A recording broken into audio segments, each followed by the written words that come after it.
I'd like to invite the Right Honourable Prime Minister to now address both houses of the Parliament and our distinguished invited guests.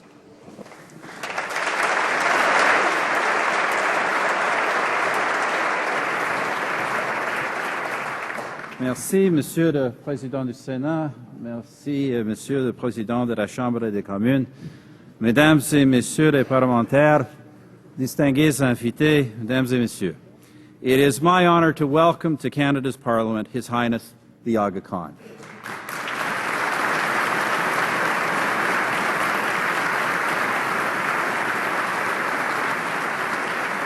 I'm also pleased to recognize his family members and Ismaili leaders who have come from across the country and around the world to hear His Highness address the Canadian people. Please, colleagues, welcome them all.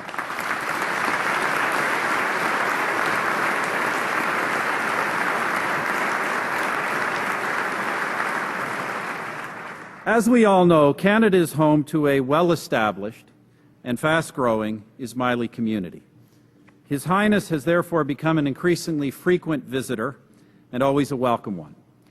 En fait, votre hôtesse, vous n'êtes plus simplement un visiteur. Vous êtes maintenant citoyen canadien à titre honorifique.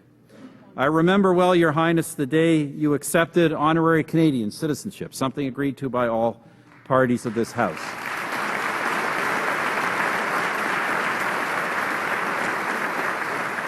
It was during the foundation ceremony of Toronto's Ismaili Centre, Aga Khan Museum and Park. I'm told construction there has gone well and that the centre will soon portray Islamic contributions to the enlightened pursuit of knowledge. Et cette histoire cataloguée avec soin sera accessible à tous. In any case, Your Highness, know this. When you are in Canada, you are home.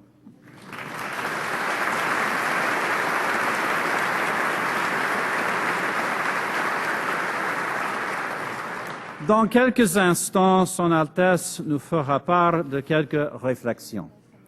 Our decision to extend Canadian citizenship to His Highness recognizes the reality of values shared and values acted upon. His Highness's lifelong advocacy for humanitarianism, pluralism and tolerance has gone far beyond words. Par exemple, le Centre mondial du pluralisme, ici à Ottawa, a été établi en partenariat avec notre gouvernement au tout début de notre mandat. His Highness's Global Centre for Pluralism here in Ottawa advances good governance and engages with societies on the precipice of crisis. Similarly, through the Aga Khan Development Network, His Highness has been tireless in humanitarian and development initiatives in Africa, in Asia, including in Afghanistan, where the network continues to be a brave partner in Canada's efforts to secure and improve the lives of Afghan citizens. Over the years, then, we have built together a solid record of genuine assistance to some of the world's neediest people. Today, that work goes on. In particular, our government and the network cooperate in the development priority that Canada assumed at the Muskoka G8, the promotion of maternal, newborn, and child health. La mort vaine, je dirais scandaleuse, de tant de femmes, de nourrissons et d'enfants dans des pays en développement est une tragédie sans nom à notre époque où le savoir médical est si étendu. In his work, Your Highness, we are delighted to have your personal support and the capable assistance of the Aga Khan Foundation of Canada and the Aga Khan Development Network. Les Canadiens et les Canadiennes ont le plus grand respect pour leur travail et votre leadership nous inspire l'espoir d'un monde meilleur. Mr. Speaker, colleagues, Canadians are strongest when we have the support of those who share our values. Aussi révérées soient-elles en Occident, les valeurs profondément ancrées ne sont pas l'apanage d'une seule culture. Those who love freedom and democracy, those who desire peace, those who will uphold the basic rights of every man and woman, and those who, such as His Highness, share our belief that pluralism, diversity within a united country, is the basis of all of these things. These are our friends. Your Highness, we have met on several occasions, and like our country as a whole, I value your counsel and your friendship. Il est devenu clair qu'il existe ce que j'ai qualifié à une autre occasion d'exquise symétrie entre vos valeurs et les valeurs canadiennes. You once said, and I quote, "We cannot make the world safe for democracy without first making the world safe for diversity." This is a most Canadian way of seeing things. Effectivement, c'est dans cet esprit. Et on était convaincus que la liberté de religion et de conscience sont les fondements de nos libertés, que l'an dernier, notre gouvernement établit le Bureau de la liberté de religion. Your Highness, the depth of our relationship suggests more frequent and deliberate dialogue between the Imamat and the Government of Canada would be beneficial. J'ai donc le plaisir d'annoncer qu'à la conclusion de ce processus, l'Imamat et le gouvernement du Canada signeront un protocole d'entente dans le prolongement de notre vaste relation historique. I am therefore pleased to announce that after the conclusion of these proceedings, the Imamat and the Government of Canada will sign a protocol of understanding that builds upon our broad historic relationship.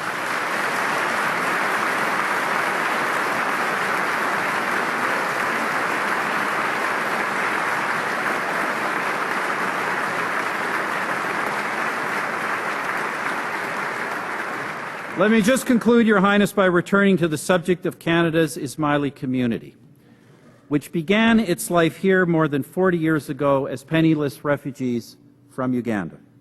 Yet from that moment on, Canada's Ismailis have become one of Canada's most successful immigration stories. Votre Altesse, la prospérité de vos fidèles, leur intégration harmonieuse à la société canadienne, et le respect qu'ils ont inspiré pourrait être considéré comme un hommage à la manière d'être pluraliste au Canada. Et c'est le cas dans une mesure considérable. The Ismaili combination of self-reliance and willingness to give for the betterment of others and of Canada itself is a reflection of your teachings. And Your Highness, it was a good day for all of us, when you told your followers to, quote, make Canada your home.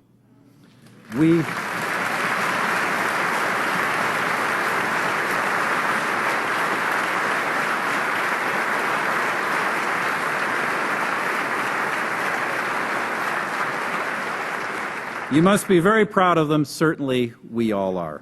Maintenant, Monsieur le Président, Mesdames et Messieurs les parlementaires, veuillez vous joindre à moi pour accueillir un grand ami et partenaire du Canada, Son Altesse, l'Aga Khan.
Bismillahirrahmanirrahim.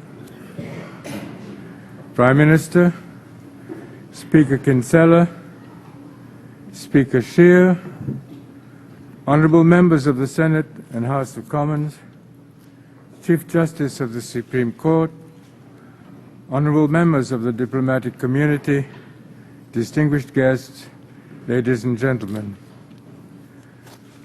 The Prime Minister's generous introduction has been very kind. I am grateful for this invitation, for our association, and for so thoughtfully enabling leading representatives of our community and institutions around the world to join us on this occasion. Thank you, Prime Minister.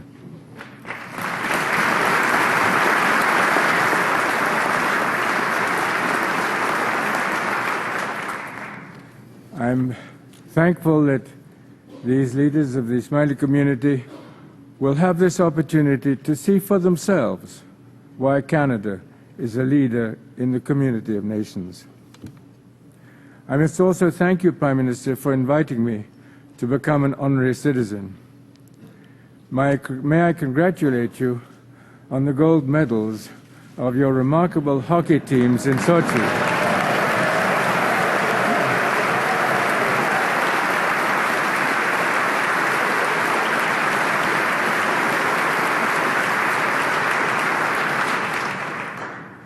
As an ex-player myself, I was hoping you would require your honorary citizens to join your team. I am convinced that the Dalai Lama and I would have been a formidable defense.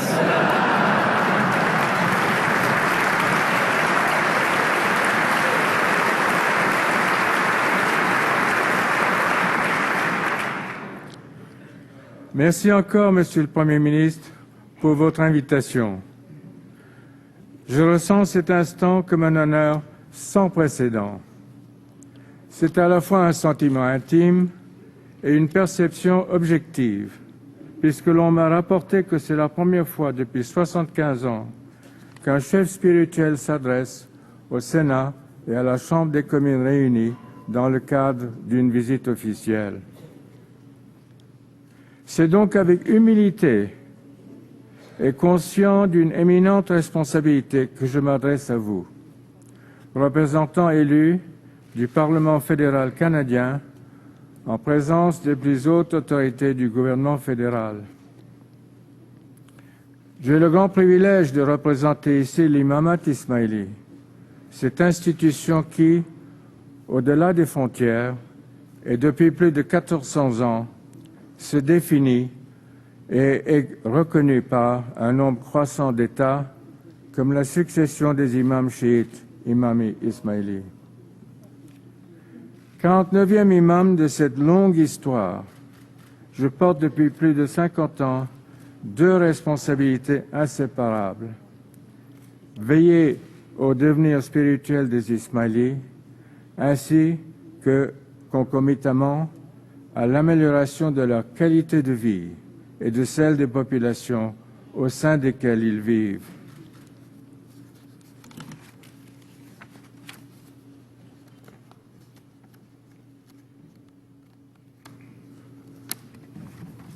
Même s'il fut une époque où les imams ismailis étaient aussi califes, c'est-à-dire chefs d'État, par exemple en Égypte à l'époque fatimide, ma fonction est aujourd'hui apolitique. Tout Ismaili étant avant tout un citoyen ou une citoyenne de son pays de naissance ou d'adoption. Le champ d'action de l'imamat ismaili est pourtant considérablement plus important qu'à cette époque lointaine, puisqu'il déploie aujourd'hui ses activités dans de nombreuses régions du monde. C'est dans ce cadre que j'évoquerai successivement devant vous quelques réflexions qui me paraissent dignes de vous être présentées. I propose today to give you some background about myself and my role, and then to reflect about what we call the Ummah, the entirety of Muslim communities around the world. I will comment as a faith leader on the crisis of governance in so much of the world today, before concluding with some thoughts about the values that can assist countries of crisis to develop into countries of opportunity, and how Canada can help shape that process. First, then, a few personal words. I was born into a Muslim family, linked by heredity to the Prophet Muhammad, may peace be upon him and his family. My education blended Islamic and Western traditions, and I was studying at Harvard some 50 years ago. Yes, 50 years ago. Actually, 56 years ago. When I became the hereditary imam of the Scheer Imami Muslims. The Ismaili Imamat is a supranational entity, representing the succession of imams since the time of the Prophet. But let me clarify something more about the history of that role in both the Sunni and the Shia interpretations of the Muslim faith. The Sunni position is that the Prophet nominated no successor, and that spiritual moral authority belongs to those who are learned in matters of religious law. As a result, there are many Sunni imams in a given time and in a given place. But others believed that the Prophet had designated his cousin and son-in-law, Ali, as his successor. From that early division, a host of further distinctions grew up. But the question of rightful leadership remains central. In time, the Shia were also subdivided over these questions, so that today the Ismailis are the only Shia community who throughout history have been led by a living hereditary imam in direct descent from the Prophet. The role of the Ismaili Imam is a spiritual one. His authority is that of religious interpretation. It is not a political role. I do not govern any land. At the same time, Islam believes fundamentally that the spiritual and material worlds are inextricably connected. Faith does not remove Muslims or their imams from daily practical matters in family life, in business, in community affairs. Faith, rather, is a force that should deepen our concern for our worldly habitat, for embracing its challenges, and for improving the quality of human life. The Muslim fusion belief, or the belief in this fusion of faith and world, is why much of my attention has been committed to the work of the Aga Khan Development Network. In 1957, when I succeeded my grandfather as Imam, the Ismaili community lived for the most part in the colonies, ex-colonies of France, Belgium, and the British Empire, or behind the Iron Curtain. These are still this highly diverse community in terms of ethnicity, language, culture, and geography. They continue to live mostly in the developing world, though increasing numbers now live in Europe and North America. Before 1957, individual Ismaili communities had their own social and economic institutions where that was allowed. There was no intent for them to grow to national prominence, and even less a vision to coordinate their activities across frontiers. Today, however, that situation has changed, and the Aga Khan Development Network has a strong presence in several dozen countries where appropriate regional coordination also is useful. The AKDN, as we call it, is composed of a variety of private, non-governmental, non-denominational agencies, implementing many of the Imamat's responsibilities. We are active in the fields of economic development, job creation, education, healthcare, as well as important cultural initiatives. Most of our AKDN activities have been born from the grassroots of developing countries, reflecting their aspirations and their fragilities. Through the years, of course, this landscape has changed fundamentally, with the creation of new states like Bangladesh, the horrors of ethnic cleansing in Uganda, the collapse of the Soviet Empire, and the emergence of new countries with large Ismaili populations, such as Tajikistan. More recently, of course, we have faced the conflicts in Afghanistan and in Syria. But through all of these experiences, the Ismaili peoples have demonstrated an impressive capacity to persevere and to progress. Our work has always been people-driven. It grows out of the age-old Islamic ethic, committed to goals with universal relevance: the elimination of poverty, access to education, and social peace in a pluralist environment. The AKDN's fundamental objective is to improve the quality of human life. Amongst the great common denominators of the human race is a shared aspiration, a common hope for a better quality of life. I was struck a few years ago to read about a UNDP survey of 18 South American states, where the majority of the people were less interested in their forms of government than in the quality of their lives. Even autocratic governments that improved their quality of life would be more acceptable for most of those polled than in ineffective democratic governments. I cite that study, of course, with due respect to governmental institutions that have had a more successful story, including certain very distinguished parliaments.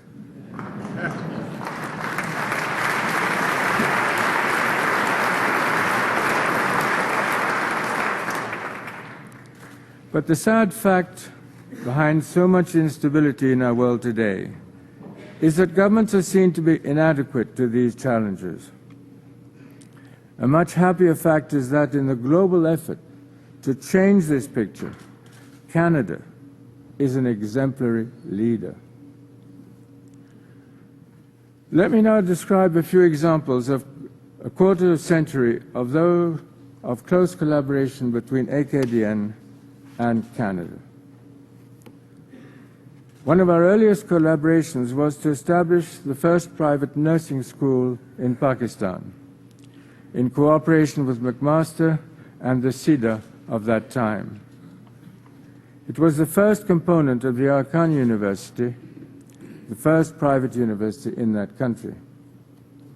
The nursing school's impact has been enormous. Many of those who now head other nursing programs in hospitals in the whole of the region, not just Pakistan, are graduates of our school. Canada was also one of the first donors to the Aga Khan Rural Support Program in northern Pakistan, tripling incomes in this remote, marginalized area. The approaches developed there have shaped our further collaborations in Tajikistan, in Afghanistan, in Kenya, and in Mozambique. Canada has also helped establish the Aga Khan University's Institute for Educational Development in Karachi and in East Africa, along with other educational initiatives in Kenya, Tanzania, Uganda, Mozambique, Afghanistan, Tajikistan, and Pakistan, including pioneering work in the field of early childhood development.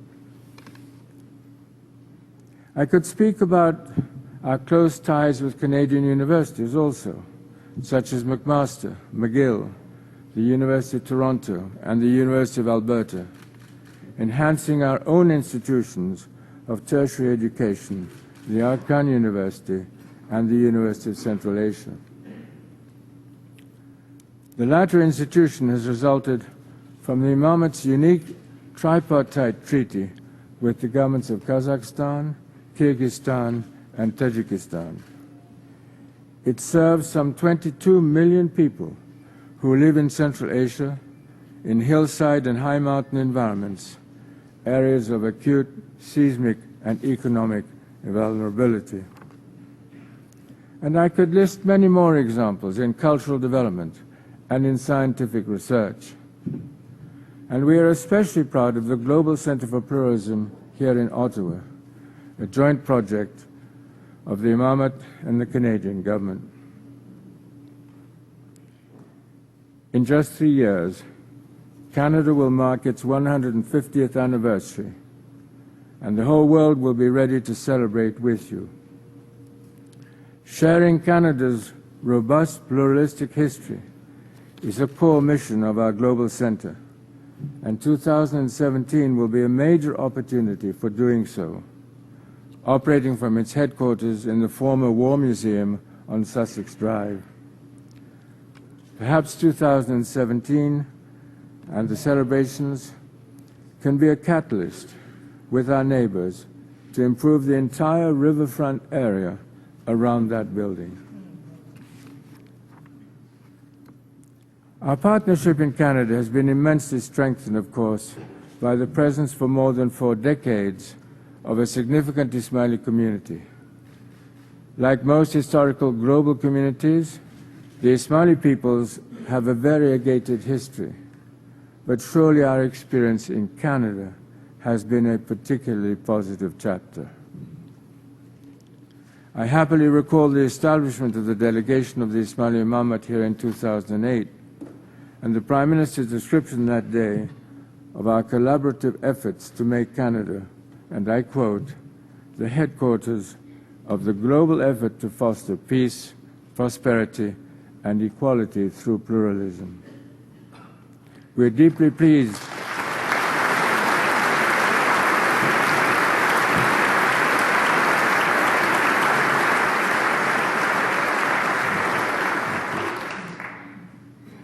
We are deeply pleased that we can sign today a new protocol with your government, further strengthening our ongoing platform for cooperation.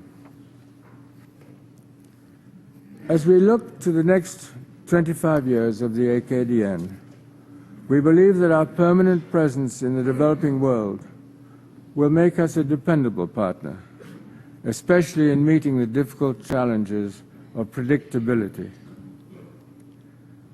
Against this background, let me move on to the broad international sphere, including the role of relations between the countries and cultures of Islam, what we call the Ummah, and non-Islamic societies. It is central to the shape of global affairs in our time. I would begin by emphasizing a central point about the Ummah, often unseen elsewhere, the fundamental fact of its immense diversity. Muslim demography has expanded dramatically in recent years, and Muslims today have highly differing views on many questions. Essential among them is that they do not share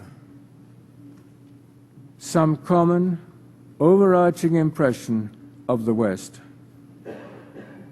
It has become commonplace for some to talk about an inevitable clash of the industrial West and Islamic civilizations. But Muslims don't see things in this way.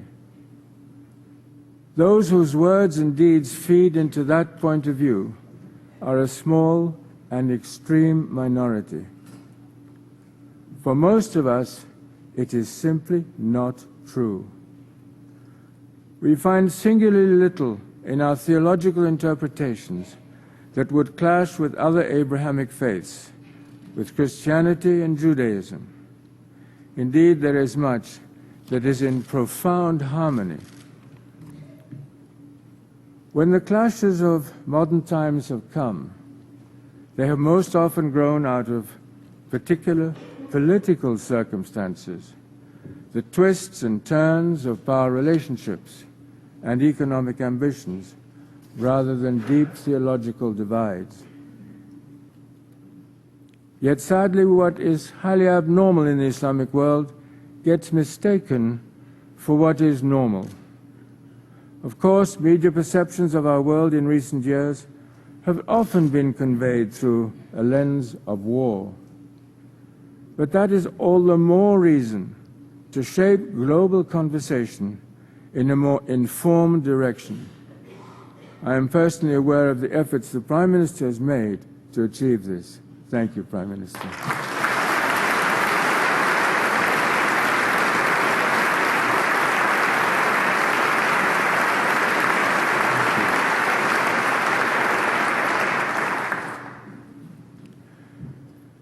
The complexity of the Ummah has a long history. Some of the most glorious chapters in Islamic history were purposefully built on the principles of inclusiveness. It was a matter of state policy to pursue excellence through pluralism. This was true from the time of the Abbasids in Baghdad and the Fatimids in Cairo over 1,000 years ago. It was true in Afghanistan and Timbuktu in Mali, and later with the Safavids in Iran, the Mughals in India, the Uzbeks in Bukhara, the Ottomans in Turkey. From the 6th to the 18th century, Al-Andalus thrived on the Iberian Peninsula under Muslim aegis, but also deeply welcoming to Christian and Jewish peoples. Today, these Islamic traditions have been obscured in many places, from Muslims and non-Muslims alike. The work of the Aga Khan Trust for Culture, including the Aga Khan Award for Architecture and our Historic Cities program, is to revive the memory of this inclusive inheritance. Another immediate initiative is the Aga Khan Museum, which will open this year in Toronto, an important testimonial in a Canadian setting to the immense diversity of Islamic cultures.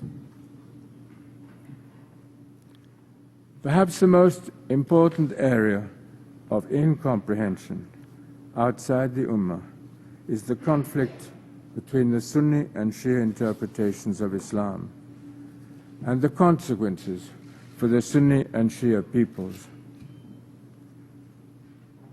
This powerful tension is sometimes even more profound than conflicts between Muslims and other faiths. It has increased massively in scope and intensity recently, and has been further exacerbated by external interventions.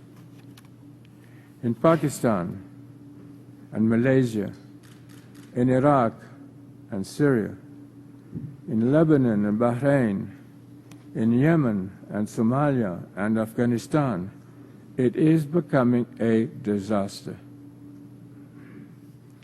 It is important, therefore, for non-Muslims who are dealing with the Ummah to communicate with both Sunni and Shia voices. To be oblivious to this reality would be like ignoring, over many centuries, that there were differences between Catholics and Protestants, or trying to resolve the civil war in Northern Ireland without engaging both Christian communities. What would have been the consequences if the Protestant-Catholic struggle in Ireland had spread throughout the Christian world, as is happening today between Shia and Sunni Muslims in more than 9 countries? It is of the highest priority that these dangerous trends be well understood and resisted, and that the fundamental legitimacy of pluralistic outlooks be honored in all aspects of our lives together, including matters of faith. Permettez-moi à ce point de mon discours de m'adresser à vous à nouveau en français. Je viens d'évoquer les incompréhensions entre le monde industrialisé et le monde musulman, et les oppositions qui flétrissent indûment les relations entre les grandes traditions de l'islam. Pourtant, le cœur, la raison, et pour ceux qui en sont animés, la foi, nous disent qu'une plus grande harmonie est possible. Le fait des évolutions récentes nous donne une ouverture. Parmi ces évolutions, je voudrais dire combien la démarche constitutionnaliste est importante pour corriger l'inadéquation de nombreuses constitutions existantes avec l'évolution des sociétés, notamment lorsqu'elles sont en développement. C'est un sujet essentiel que les devoirs de ma charge m'interdisent d'ignorer. Vous serez peut-être surpris d'apprendre que 37 pays du monde ont adopté une nouvelle constitution dans les dernières 10 années et 12 sont en phase avancée de modernisation de la leur, soit un total de 49 pays. Dit autrement, ce mouvement concerne un quart des États membres des Nations Unies. Sur ce total de 49 pays, 25% sont des pays à majorité musulmane. Ceci montre qu'aujourd'hui, la revendication par les sociétés civiles de structures constitutionnelles nouvelles est devenue incontournable. Je voudrais ici m'arrêter un instant pour souligner une difficulté particulière du monde musulman. Là, les partis religieux sont structurellement porteurs du principe de l'inséparabilité de la religion et de la vie de la cité. La conséquence en est que lorsqu'ils négocient les termes d'une constitution avec des interlocuteurs qui revendiquent la séparation entre État et religion, le consensus sur la loi suprême est d'évidence difficile à atteindre. Cependant, un pays vient de nous faire la démonstration que cela est possible. La République tunisienne. Ce n'est pas le lieu de commenter par le menu sa nouvelle constitution. Disons toutefois qu'elle est la résultante d'un débat pluraliste assumé et qu'elle semble contenir les règles nécessaires pour assurer le respect mutuel entre composantes de la société civile. Ceci se traduit en particulier par une appropriation de la notion de coalition, que ce soit au niveau électoral ou gouvernemental. Il s'agit là d'une grande avancée pour l'expression de ce pluralisme accepté que le Canada et l'Imamat Ismaili appellent de leurs vœux. Remarquons enfin une conséquence que cette évolution laisse espérer. Le forum des débats et conflits, inhérent à toute société pluraliste, n'est plus la rue ou la place, mais la cour constitutionnelle d'un État de droit. Outre le génie propre des constitutionnalistes tunisiens, les travaux préparatoires ont été l'occasion de consultations de droit constitutionnel comparé. Je voudrais saluer en particulier le rôle des juristes portugais, citoyens d'un pays pour lequel j'ai beaucoup de considération et qui, comme le Canada, a développé une civilisation du respect mutuel entre communautés et d'ouverture aux religions. Je fais référence ici à la loi à dimension concordataire qui régit les relations entre la République portugaise et l'Imamat Ismaili depuis 2010. Devant votre très honorable Assemblée, je suis heureux d'ajouter que cette loi, votée à l'unanimité, prend acte de la qualité d'entité supranationale de l'Imamat Ismaili. Pour conclure sur la Constitution tunisienne, M. François Hollande, président de la République française, a dit à Tunis « Ce qui fait l'originalité de votre révolution et même de votre Constitution, c'est le rôle de la société civile. Clearly, the voices playing a major role in Tunisia were the voices of civil society. By civil society, I mean an array of institutions which operate on a private, voluntary basis, but are motivated by high public purposes. They include institutions devoted to education and culture, science and research, to commercial, labor and ethnic and religious concerns, as well as professional societies in law, accounting, banking, engineering and medicine. Civil society encompasses groups that work on health and safety and environmental matters, organizations that are engaged in humanitarian service or in the arts of the media. There is sometimes a tendency in the search for progress to focus solely on politics and government or on the private property sector, and surely they both have roles to play. But in my view, the world needs to pay more attention, much, much more attention, to the potential role of civil society. We see it expanding in many places, from sub-Saharan Africa to Tunisia and Egypt, from Iran to Bangladesh. At a time of extreme danger in Kenya a few years ago, the beginnings of a civil war, the former Secretary General of the United Nations, Kofi Annan, led the way to a peaceful solution which rested heavily on the strength of Kenya's civil society. Increasingly, I believe the voices of civil society are voices for change, where change has been overdue. They have been voices of hope for people living in fear. They are voices that can help transform countries of crisis into countries of opportunity. There are too many societies where too many people live in a culture of fear, condemned to a life of poverty. Addressing that fear and replacing it with hope will be a major step to the elimination of poverty.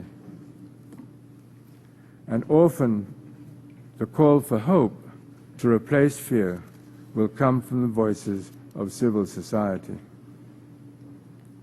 An active civil society can open the door for an enormous variety of energies and talents from a broad spectrum of organizations and individuals. It means opening the way for diversity. It means welcoming plurality. I believe that Canada is uniquely able to articulate and exemplify three critical underpinnings of a quality civil society: a commitment to pluralism, to meritocracy, and to a cosmopolitan ethic. A cosmopolitan ethic is one that welcomes the complexity of human society. It balances rights and duties, freedom and responsibility. It is an ethic for all peoples, the familiar and the other, whether they live across the street or across the planet. The Aga Khan Development Network has worked over 5 decades to assist in the enhancement of civil society. And as we look to its future, we are honored that Canada views us as a valued partner.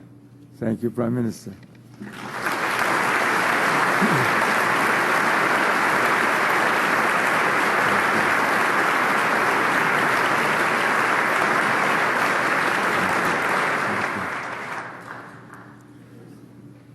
One key to Canada's success in building a meritocratic civil society is your recognition that democratic societies require more than democratic governments. I've been impressed by recent studies showing the activity of voluntary institutions and not-for-profit organizations in Canada to be among the highest in the world.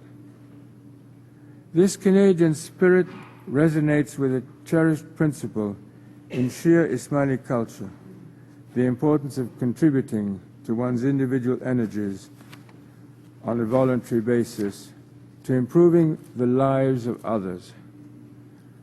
This is not a matter of philanthropy, but rather self-fulfillment, enlightened self-fulfillment.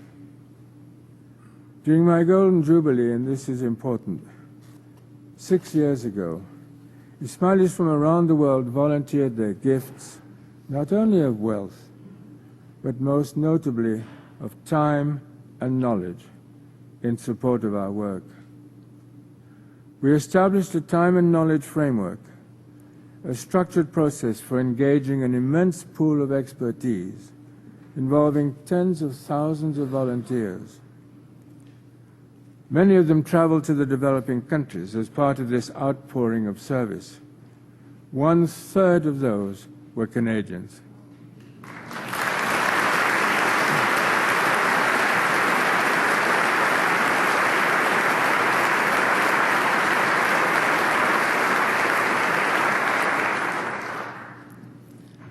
Their impact has been enormous in helping us to achieve best practice standards in our institutions and programs, making us, we hope, an even better partner for Canada. Such efforts thrive when multiple inputs can be matched to multiple needs, which is why Canada's immense economic diversity is such a valuable global resource. One of the foundation qualities of Canada's civil society is its educational emphasis. Studies show that Canadian students, whether native or foreign-born, perform in the very top tier of students internationally, and indeed that more than 45% of the foreign-born population in Canada has a tertiary degree.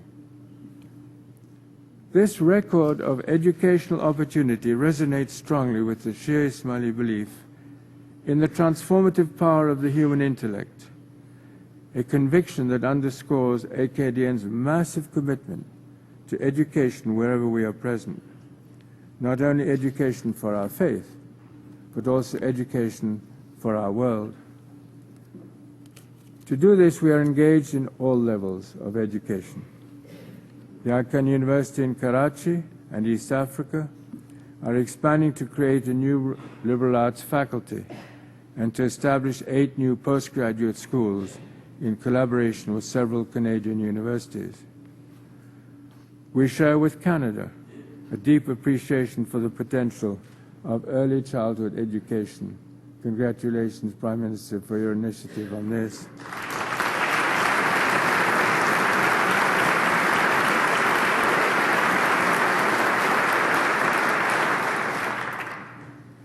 It is the period of the greatest development of the brain. This education is one of the most cost-effective ways to improve the quality of life for rural as well as urban populations. In this regard, let me take a moment to salute the late Dr. Fraser Mustard, whose work in early childhood development will impact millions of people around the world. The AKDN has been fortunate to have been inspired and counseled by this great Canadian scientist and humanist. Quality education is fundamental to the development of a meritocratic civil society, and thus to the development of pluralistic attitudes.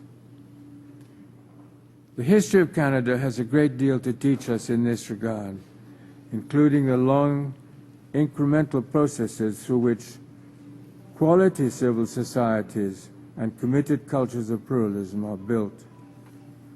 One of the watchwords of our new Global Center for Pluralism is that pluralism is a process and not a product. I know that many Canadians would describe their own pluralism as a work in progress, but it is also an asset of enormous global quality. So finally, what will a quality civil society require from us? Sadly, the world is becoming more pluralist in fact, but not necessarily in spirit. Cosmopolitan social patterns have not yet been matched by a cosmopolitan ethic. In fact, one harsh reality is that religious hostility and intolerance seems to be on the rise in many places, from the Central African Republic to the South Sudan, to Nigeria, to Myanmar, the Philippines, and other countries, between major religious groups and within them. Again, Canada has responded in notable ways including the establishment just 1 year ago of the Office of Religious Freedom. Its challenges, like those facing the Center of Global Pluralism, are enormous, and its contributions will be warmly welcomed, and surely it will also serve a worthy model for other countries.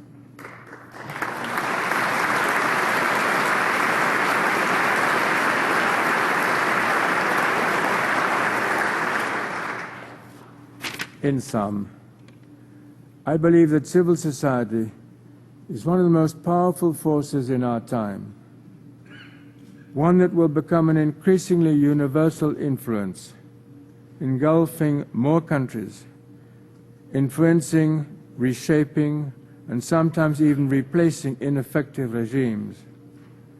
And I also believe that civil society around the world should be vigorously encouraged and wisely nurtured by those who have made it work most successfully.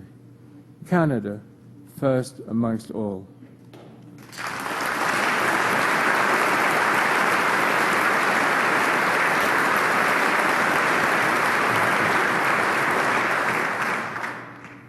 I'm most grateful to the Prime Minister and to you who have given me this opportunity to share, from a faith perspective, some of the issues that preoccupy me when looking ahead. I hope I have explained why I am convinced about the global validity of our partnership for human development. Let me end with a personal thought. As you build your lives for yourselves and others, you will come to rest upon certain principles. Central to my life has been a verse in the Holy Quran, which addresses itself to the whole of humanity. It says, "O mankind, fear your Lord, who created you of a single soul, and from it created its mate, and from the pair of them scattered abroad many men and women."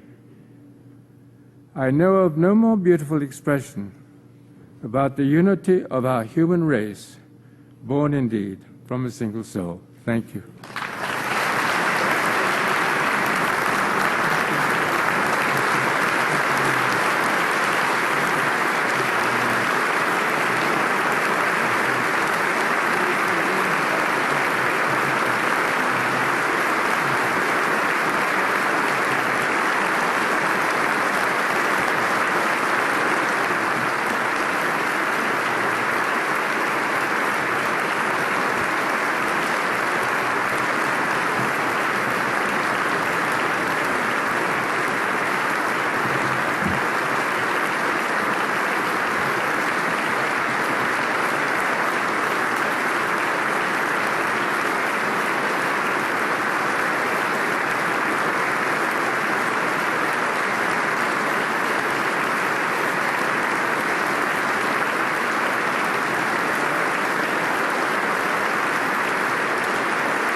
Your Highness, Monsieur le Premier Ministre, Monsieur le Président Scheer, Honourable Senators and members of the House of Commons, distinguished guests, Mesdames et Messieurs.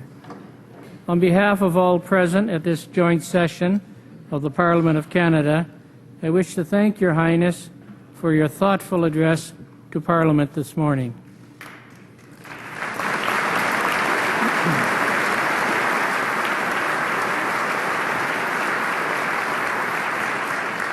Your Highness, your insight and leadership inspires us all to continue our work of humanitarian intervention throughout the global village. Your words today have underscored for Canadians the importance of humanitarian work as part of our national Canadian vocation as a caring and generous society. The lifelong commitment to the service of humanity exemplified by Your Highness is a beacon to all of us and is greatly admired.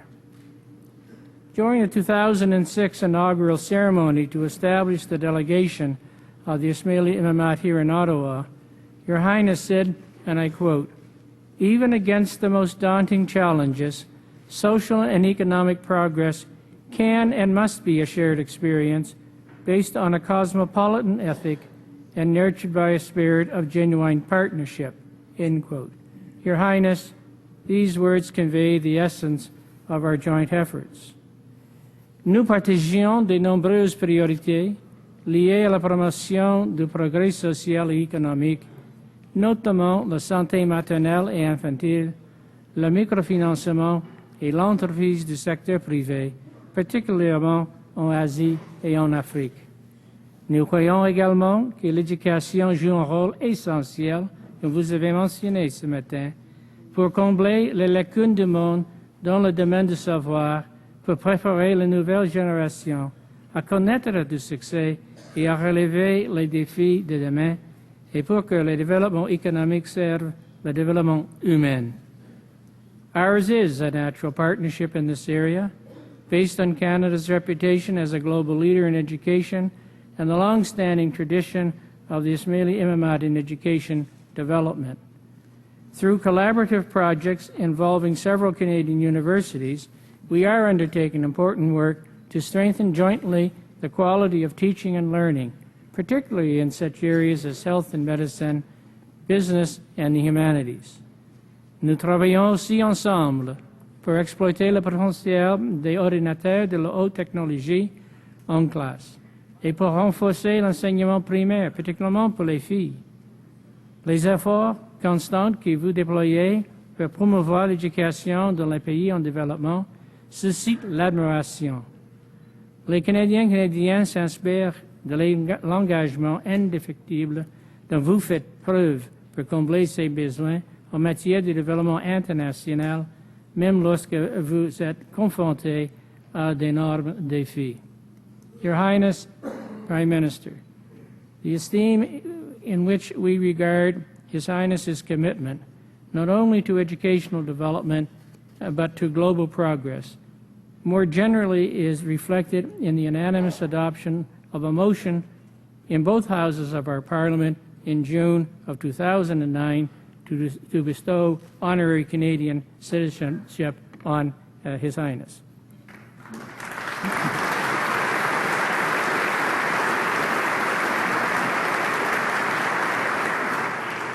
Just permit me to share another of His Highness's visionary statements drawn from his address in 2009 at a graduating class of the University of Alberta, and I quote, "In today's community of nations, a country's standing is no longer recognized simply by what it can achieve for itself, but just as much by what it can do for others," end quote. These words, honorable colleagues, the words are a powerful idea emanating from one of the rare, true global and most highly respected statesmen of our time. They set a high standard that we strive to achieve. And so on behalf of the honourable members of the House of Commons and the Senate of Canada, we thank Your Highness for your visit, for your inspiring message this morning, and for your continuing efforts to make this world of ours a better place.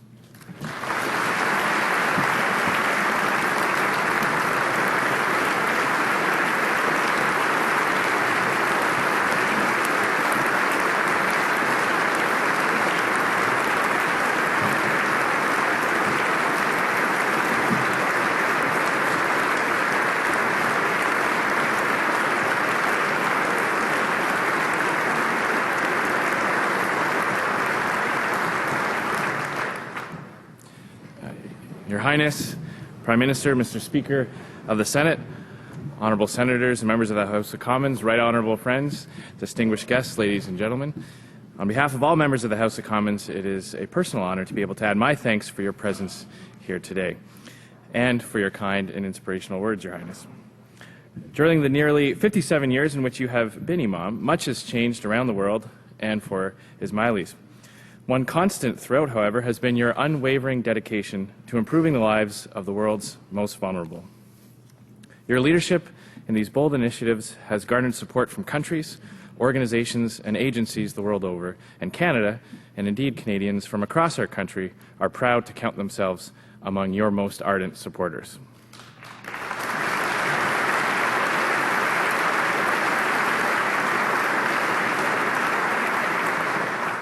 Qualité importante aux yeux des parlementaires, vous avez aussi pris l'initiative de souligner les rôles clés que joue le dialogue et le respect de la diversité dans la consolidation de la démocratie partout dans le monde. Cette perspective, la vôtre, a éduqué de nombreuses personnes au Canada et ailleurs, pays où vos agences travaillent depuis de nombreuses années, main dans la main avec le gouvernement du Canada. As we all know, an important element of true dialogue is respect for different positions and for diversity. Fundamentally, it is about respecting and honoring the dignity of all people. In this, you are and have always been a clear beacon and an example to follow. Your unabating tolerance and hope in the face of challenging circumstances and seemingly insurmountable odds is an inspiration for us all. L'engagement à ces idées que vous et le gouvernement du Canada partagez s'est traduit par la fondation, ici même à Ottawa, du Centre mondial du pluralisme. Comme tous les autres projets dans lesquels vous vous êtes investi jusqu'à maintenant, ce centre met l'accent sur la recherche, l'éducation et le dialogue avec des partenaires d'ici et d'ailleurs. Through your knowledge, your vision, your commitment, and your dedication, you are changing the world and making it a better place for those who are most in need of our assistance. Au nom de tous les députés, je vous remercie encore une fois pour tout ce que vous avez fait et pour tout ce que vous ferez. Merci, thank you.